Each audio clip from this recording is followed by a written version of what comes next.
Passito di Noto. Sicily has a great tradition of sweet wines, very different from each other.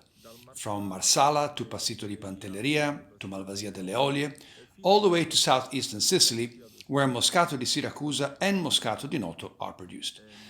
Here, the production zone is rich in white limestone. We have gone to Noto in 1998 and produced Passito since 2003.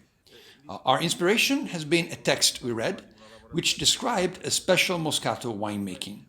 Not drying the grapes in the sun, which in this part of Sicily is very strong, and Moscato is a very delicate variety, but drying the grapes in an indoor facility at 23 degrees for 40 days.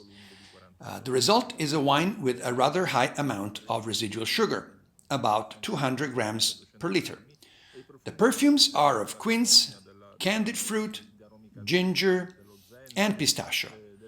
Of course, it is an ideal companion of our Sicilian pastry.